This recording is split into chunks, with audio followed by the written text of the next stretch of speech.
మోకాల నొప్పులకు ఎటువంటి సర్జరీ లేకుండా ఎపియాన్ పెయిన్ క్లినిక్ అందిస్తున్న అత్యాధునిక చికిత్స. ఇంత ఏమీ అవసరం లేదు. మీకు ఏ రోగమన్నా ఉన్ని డజంట్ మ్యాటర్. మీరు ఈ 5 సిరిధాన్యాల్ని రెండు రోజులకు ఒకసారి మార్చి భోజనం చేయండి.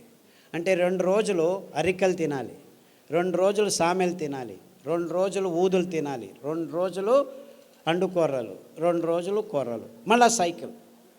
అలాగే కషాయాలు. ఈ రోగనిరోధక శక్తి మీకు కావాలంటే ఈ వ్యాక్సిన్లు ఇవి అవి ఏం పనిచేయవు, ఏమీ పనిచేయవు. మీకు పనిచేసేది ఈ 7 కషాయాలు చెప్తాను, పుస్తకంలో రాశారు.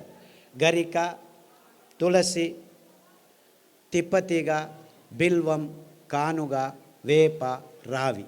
ఈ 7 ఆకుల కషాయాల్ని 4 రోజులు, గరిక 4 రోజులు, తిప్పతీగ 4 రోజులు, తులసి 4 రోజులు, బిల్వం 4 రోజులు, కానుగ 4 రోజులు, 4 రోజులు వేప, 4 రోజులు రావి కషాయాలు తాగితే మీకు 2 సంవత్సరాలు డెంగ్యూ రాదు, పంగు రాదు, H5 రాదు, N1 రాదు, పంగు, జింక, పుంక, నీఫా, గీఫా, ఈ రోగాలన్నీ మీ దగ్గరికి రావు, గ్యారంటీ.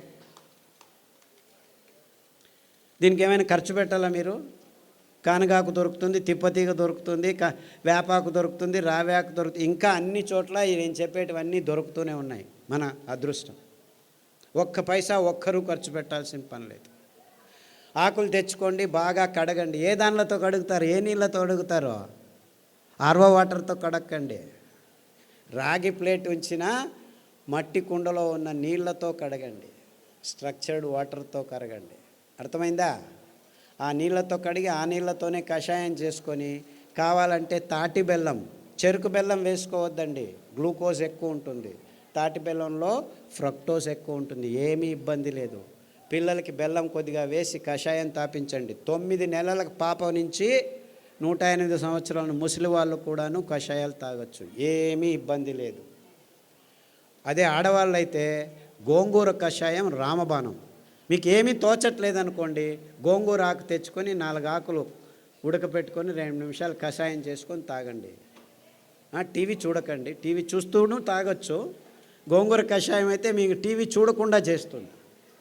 మీకు ప్రజ్ఞ ఎక్కువ అవుతుంది, రోగనిరోధక శక్తి ఎక్కువ అవుతుంది, అద్భుతమైన రక్తహీనత నుంచి దూరంగా చేసేదానికి వీలవుతుంది, వైట్ డిశ్చార్జ్ తక్కువ అవుతుంది.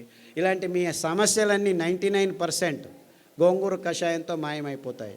సో వారానికి 2 రోజులు, లేకపోతే 2 వారాలు గోంగూర కషాయం, 2 వారాలు కొత్తిమీర కషాయము, 2 వారాలు రావి ఆకు కషాయం తాగితే చాలు, ఆడవాళ్ళకి ప్రాబ్లమ్స్ అన్నీ మాయమైపోవడం మొదలుపెడతాయి. ఇంత సింపుల్గా ఉంది విషయం. ఇన్ఫ్యాక్ట్ ఇంత సింపుల్గా ఉందని నేను చెప్పేది ఎవరు నమ్మరు. మొదలు అందరూ అలాగనే వాళ్ళు. ఒక డాక్టర్ లేచి నేను 2 గంటలు లెక్చర్ ఇచ్చిన తర్వాత, ఓ ఈజ్ దట్ సో సింపుల్ అన్నాడు. I said it is much simpler. 2 గంటలు అవసరం లేదు, 2 వాక్యాల్లో చెప్తాను నేను. 2 వాక్యాలు. రోజుకు 1 గంట నడవండి, వీలైతే పొద్దున 15 నిమిషాలు, సాయంకాలం 15 నిమిషాలు. ఇంత అద్భుతమైన పదార్థాలని ఇప్పటికీ ఇస్తున్నాడు దేవుడు. ఎన్ని పాపాలు చేసినా మనము ఆ దేవుణ్ణి ఒక 15 నిమిషాలు పొద్దున్న లేచి ధ్యానం చేయండి, సాయంకాలం పడుకునే ముందు ఒక 15 నిమిషాలు ధ్యానం చేయండి. తర్వాత సిరిధాన్యాలను తినండి, గోధుమలను తినకండి, బియ్యం తినకండి, పాలు తాగకండి, చక్కెర ముట్టద్దండి, గుడ్లను కూడా చూడొద్దండి. పాపం అవేమో పిల్లల కోసం గుడ్లు పెట్టుకుంటున్నాయి, మీరు వెళ్ళి రాక్షసులాగా తినకండి. దానిలో గుడ్లు దానిలో ఉండనివ్వండి. లేదు చేపలు చాలా మంచివి, జలపుష్పాలు తినొచ్చని కొందరు స్వామీజీలు కూడా చెప్పడం మొదలుపెట్టారు.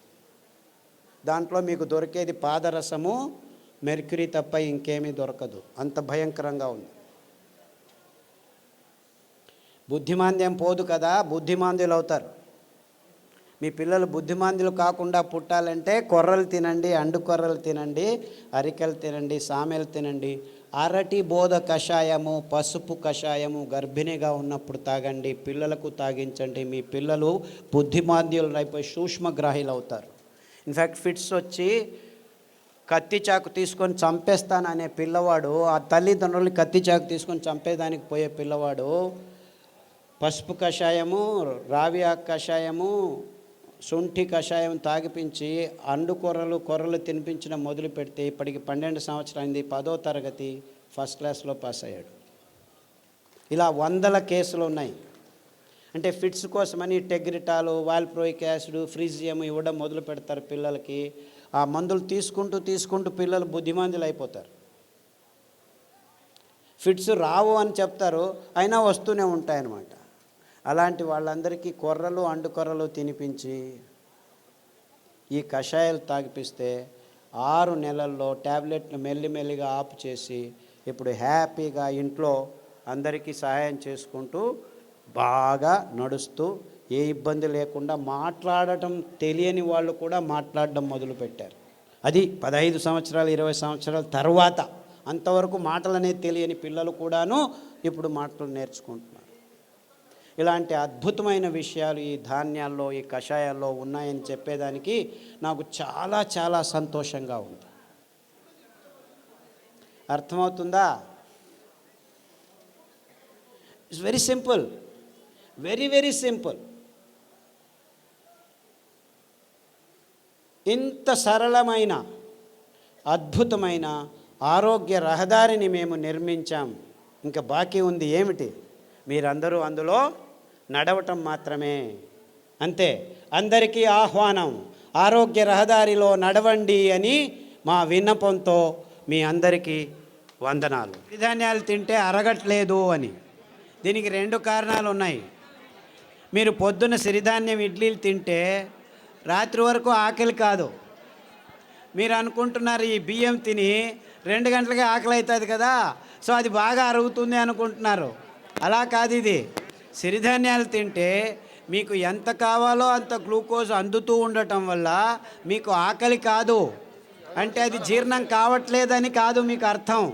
అందరికీ ప్రాబ్లం అది. అంతేకాకుండా మీరు సిరిధాన్యాల్ని బియ్యంలాగే కుక్కర్లో వేసి పుస్ పుస్ అని 4 కూగులు కూగించేస్తే రాదనమాట. అది ఉడకదు. రాత్రి నానబెట్టి పొద్దున ఉడకబెట్టుకోవాలి. కనీసం 3 గంటల నుంచి 6 గంటలు నానబెట్టాలన్నమాట. నానబెట్టి వండితే ఆ ధాన్యం తింటే మీరు హ్యాపీగా ఫీల్ అవుతారు, ఆరోగ్యంగా ఉంటుంది. సిరిధాన్యాలు చిన్న పిల్లలు 9 నెలల పిల్లలు కూడాను జీర్ణించుకోగలరు, ఏమీ ఇబ్బంది లేదు. కానీ మీరు వంట వండే విధానంలో మార్పు రావాలి. నానబెట్టి వంట చేయాలి. హలో సార్, మేము డయాలసిస్ పేషెంట్.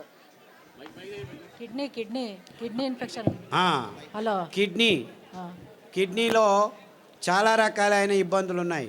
ఒకటి కిడ్నీలో రాళ్ళు రావటం, కిడ్నీ నుంచి యూరిక్ యాసిడ్ ఎక్కువ ఉండటం, క్రియాటినిన్ ఎక్కువ కావటం, డయాలసిస్కి పోవటం ఇలాంటివి. తర్వాత ప్రోటీన్లు ఎక్కువ కారటం, లావుగా ఉండిపోవడం, ముఖంలో వాపు రావటం, ఇవన్నీ కిడ్నీకి సంబంధించిన రోగాలు.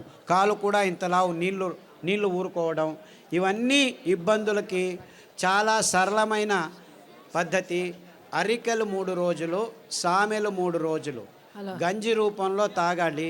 మార్చి 9 వారాల్లోనే మీకు ఈ ప్రాబ్లమ్స్ అన్నీ బాగవుతాయి. దానికి తోడు రణపాల ఆకు, పునర్నవ ఆకు, కొత్తిమీర ఆకు కషాయం వారం మార్చి తీసుకుంటే 9 వారాల్లో మీకు అంతా బాగవుతుంది. వీక్లో డయాలసిస్ 2 టైమ్స్ తగ్గిపోతూ వస్తుందమ్మా. ఇన్ఫ్యాక్ట్ చాలామంది డయాలసిస్ చేసుకున్న వాళ్ళు 1 సంవత్సరంలో డయాలసిస్ నుంచి దూరం కావచ్చు. Thank you sir. అండుకొర్రలు, బోధకాలు రోగం ఉన్న వాళ్ళు అండుకొర్రలు ఒక 3-4 సంవత్సరాలు తింటే బోధకాలు మెల్లిగా బాగవుతూ వస్తుంది. దానికి తోడు జామ ఆకు కషాయం, రావి ఆకు కషాయం, సాదాపాకు ఆకు కషాయం తాగాలి. బోధకాలు ఉన్న వాళ్ళకి అండుకొర్రలు 3 రోజులు, మిగిలిన ధాన్యాలు 4 ఒక్కొక్క రోజు తినాలి. సార్ నమస్కారం అండి. సార్ ఇక్కడ సార్ ఇటుపక్క సార్ చెప్పండి. సార్ నా భార్యకి 4 సంవత్సరాల నుంచి ఒక వ్యాధి ఉన్నదండి. ఆమె ఉదయం పూట్ల సరిగా పండుకోదండి. రాత్రి పూట పడుకున్న తర్వాత మళ్ళీ తెల్లవారుజామున లేదండి. ఆ రాత్రి తెల్లవారుజామున అట్లా 2 రోజుల వరకు అలాగనే నిద్రపోతుందండి. లేస్తే తల తిరిగి వెంటనే మళ్ళీ కింద పడిపోతుందండి. ఈవెన్ పక్కన ఉన్న బాత్రూమ్ దగ్గర నుంచి మంచం దగ్గర రావడానికి కానీ తను నడిచే శక్తి లేక చిన్నపిల్లలాగా దొగ్గాడుకుంటూ వచ్చి మంచం మీద పడుకుంటుందండి. లేస్తే మళ్ళీ ఫుల్గా యాక్టివ్గా ఉంటుందండి. ఇది ఎందుకనేది అర్థం కాలేదండి. దీనికి వెర్రి నువ్వుల నూనె 2 వారాలు, నువ్వుల నూనె 2 వారాలు, ఉదయం లేచిన వెంటనే పడిగడుపున తాగించాలి. దానికి తోడు మారేడు ఆకుల కషాయం, బిల్వపత్రం కషాయం అంటారు. మారేడు బిల్వం రెండు ఒకటే. గరిక కషాయం, పసుపు కషాయం, సాదాపాకు కషాయం వారం వారం మార్చి తాగించండి. అండుకొర్రలు 3 రోజులు, మిగిలిన ధాన్యం ఒక్కొక్క రోజు. ఇలా తినిపిస్తే 6 వారాల్లోనే తేడా కనిపిస్తుంది. 6 weeks all that it takes. 6 నెలల్లో పూర్తిగా బాగవుతుంది. రక్తపు క్యాన్సరు, గర్భకోశం క్యాన్సరు, మెదడు క్యాన్సరు, ఎముకల క్యాన్సరు, ఇలా 14 రకాల క్యాన్సర్లు పుస్తకంలో పట్టీలో రాశారు. దాంట్లో ఉన్న ఆహారం, కషాయాలు వాడితే 6 వారాల్లోనే తేడా రావటం జరుగుతుంది. 6 నెలల్లో చాలా మటుకు మీకు గుణముఖులు అవుతారు. సార్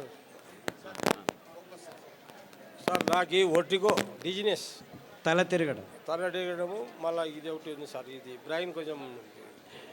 సాదాపాకు కషాయము, పసుపు కషాయము, అరటి బోధ కషాయము. తర్వాత ఈ వర్టిగో ఉన్నవాళ్ళు చాలామందికి ఈ తంబాకు అంటే పొగాకు, సిగరెట్లు కానీ ఈ లోపల నోట్లో పెట్టుకోవడం కానీ అలవాటు ఉన్న వాళ్ళకి ఈ వర్టిగో ఎక్కువగా ఉంటుంది. అంటే మీరు దాని నుంచి బయటపడాలంటే చేయాల్సింది కానుగ ఆకు కషాయం, చమురు ఆకు కషాయం, రావి ఆకు కషాయం. ఈ 3 కషాయాలని మార్చి తాగాలి. అరికలు, సామెలు ఎక్కువగా తినాలి. సార్ నమస్కారం sir. Prostate cancer, lung cancer.